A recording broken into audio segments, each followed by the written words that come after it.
আসসালামু আলাইকুম। Registration electronics ভিডিওর পক্ষ থেকে সকলকে শুভেচ্ছা। যে যেখান থেকে ভিডিও দেখছেন না কেন, আশা করি আপনারা সবাই অনেক ভালো আছেন। কিছুদিন আগে আমাদের কাছে এই প্রোডাক্টটা আসে। এটা হচ্ছে two pair speaker, 2 piece front, 2 piece surround. এটা মডেলটা হচ্ছে সনি GRX8। আমি কিছুদিন আগে ভিডিও আপলোড করেছিলাম এটা সেটটার মেশিনটা সার্ভিসিংয়ের। পরে ওটা যখন সার্ভিসিং করে দিই, পরে দেখি পরে ভাই এটা যখন কানেক্ট করার পরে স্পিকারগুলো প্রবলেম পায়, মেন দুইটা বাজে না, টুইটারগুলো কোনো রকম বাজতেছিল, সারাউন্ডও বাজে না। তো পরে এটা উনি ফুল নিয়ে আসেন। যখন নিয়ে আসে এটার অবস্থা এত খারাপ ছিল, আমি লাস্টে ভিডিওটা আপলোড করব, শেষের দিকে ভিডিওটা দিয়ে দিব। আপনারা পুরো ভিডিও দেখলে এটা কন্ডিশনটা কী ছিল বক্সের ভিতরের সেটা দেখতে পারবেন। আর উপরে কী ছিল সেটা আমি ভিডিও করি নাই, কারণ কাজের প্রচুর চাপ হওয়ার কারণে আমি টোটালি ভিডিওটা করতে পারি নাই। কিন্তু ভিতরে যে কী কন্ডিশন ছিল, কতটুকু ময়লা ইঁদুর মানে কী অবস্থাটা করে রেখেছিল সেটা আমি ভিডিওটা করে রেখেছি, সেটা লাস্টে দিয়ে দিব।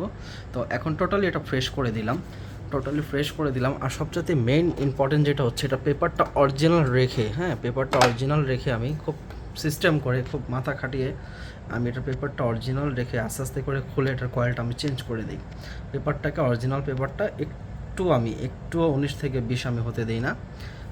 টোটালি কয়েল দুটো আমি চেঞ্জ করে দিই, পেপারটা অরিজিনালি রাখি, টুইটার দুইটাও বেঁধে দিই। আর ভিতরের যে ইন্টারনাল টুইটার, ওটা তো ইন্টারনাল ভিতরে ছিল, ওইখানে ডাস্ট শুধু প্রবেশ করতে পারবে, কিন্তু কোনো পোকামাকড় প্রবেশ করতে পারবে না, সেই জন্য ভিতরে টুইটারগুলো কিছু হয় নাই, এগুলো অরিজিনালি ছিল। কিন্তু বাইরের যে টুইটার, এগুলো দুইটাই সম্পূর্ণ নষ্ট হয়ে গেছিলো, কয়েলটাও কেটে গেছিলো। তো পুরো কয়েলটা রিপেয়ার করে দিলাম, টুইটারগুলো রিপেয়ার করে দিলাম। আর সাউন্ডের পেপারগুলো নষ্ট হয়ে গেছিলো, মানে ডাস্ট এখান থেকে পড়তে আর উনি অনেক দিন ফেলে রেখেছিলেন, সেই জন্য আর কি সারাউন্ডের পেপারগুলো নষ্ট হয়ে যায়। নষ্ট হওয়ার পরে আমি পুরোটা টোটালি কমপ্লিট করে দিলাম। আর লকগুলো ভেঙে গেছিলো, লকগুলো যতটুকু আমার দ্বারা সম্ভব হয়েছে আমি ঠিকঠাক করে সুন্দরভাবে লকগুলো সেটিং করে দিলাম। আর যদি একটু আউটসাইডে চলে যায়, মানে ব্যাক সাইডে যদি একটু চলে যায়, একটু ব্যাক সাইডটা দেখেন, এটার মধ্যে কিন্তু মানে গুণে ধরে ফেলছিল, গুণ ধরে মানে বক্সটাকে, মানে এটা পুরো গুণ ধরে এই পর্যন্ত পুরো নষ্ট করে ফেলছিল। আমি যদি ফ্ল্যাশ লাইটটা অন করি দেখতে পারবেন যে এখান থেকে এই পর্যন্ত পুরো নষ্ট করে ফেলছিল, একদম এই পর্যন্ত কিছু ছিল না। পরে আমি এটাকেও মেরামত করি, এখন কিন্তু পুরো হার্ড, দাবালেও দাববে না, পুরো হার্ড করে ফেলছি, নতুন করে বিট বানিয়ে দিলাম।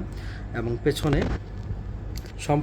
সম্পূর্ণ আমি একদম যতটুকু আমার দ্বারা সম্ভব হয়েছে একদম নতুনের মতো আমি করে দিলাম। ব্যাক সাইডটা, এটা হচ্ছে ব্যাক সাইডের অবস্থা ততটা ভালো ছিল না, ততটা ফ্রেশ ছিল না, এবং জায়গায় এটার মানে অনেক জায়গায় গুণ খেয়ে ফেলেছিল। এটারটা বেশি খেয়েছে, আর এটার সাইডেটা এটা একটু হালকা পাতলা গুণ খেয়েছিল, কিন্তু আমি সবগুলো মেরামত করে দিছি, ভিতরে মেডিসিনও দিয়ে দিলাম। আশা করি আর পোকামাকড়ও ধরবে না, আর গুণও খাবে না। একদম টোটালি কমপ্লিট করে দিলাম, টোটালি আমার দ্বারা যতটুকু সম্ভব হয়েছে টোটালি কমপ্লিট করে দিলাম। সারাউন্ড দুইটারও পেপার চেঞ্জ করে দিলাম, টোটালি সাউন্ড পেপারগুলো চেঞ্জ।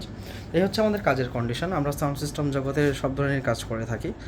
আমাদের ঠিকানা হচ্ছে ঢাকা মিরপুর 10, বেনারসি পল্লী মার্কেট। যারাই আসবেন অবশ্যই ফোন করে আসবেন, এবং আসার আগে অবশ্যই ফোন করে আসবেন। আর যারা এই ফোন করবেন অবশ্যই সকাল 11টা থেকে রাত 11টার মধ্যে ফোন করবেন, এবং সেই নাম্বার ইমো হোয়াটসঅ্যাপ আছে, যদি ফোনে না পান ইমো হোয়াটসঅ্যাপে যোগাযোগ করবেন। আবারও বলছি আমি, অবশ্যই আপনারা আসার আগে ফোন করে আসবেন। তা আমাদের ঠিকানা আবারও বলে দিচ্ছি, মিরপুর অরিজিনাল 10, বেনারসি পল্লী মার্কেট। ওখানে এসে ফোন দিলেই হবে, আমরা আপনাকে রিসিভ করে নিব। তো আজকের ভিডিওটা এই পর্যন্তই, বেশি আর বড় করছি না। আপনারা সবাই ভালো থাকবেন, সুস্থ থাকবেন। আসসালামু আলাইকুম। আপনারা সবসময় চেষ্টা করবেন ইঁদুর, তেলাপোকা থেকে স্পিকারগুলোকে প্রোটেক্ট করাতে। যখনই আপনারা এগুলো ইউজ করবেন তখন কাপড় দিয়ে খুলে রাখবেন, আবার যখন ইউজ হয়ে যাবে ওই স্পিকার যেখান থেকে এয়ার বাতাসটা বের হয় সেখানে কাপড় দিয়ে রাখবেন। তাহলে আপনাদের স্পিকারগুলো বহুদিন ভালো থাকবে, বহুদিন প্রোটেক্ট থাকবে।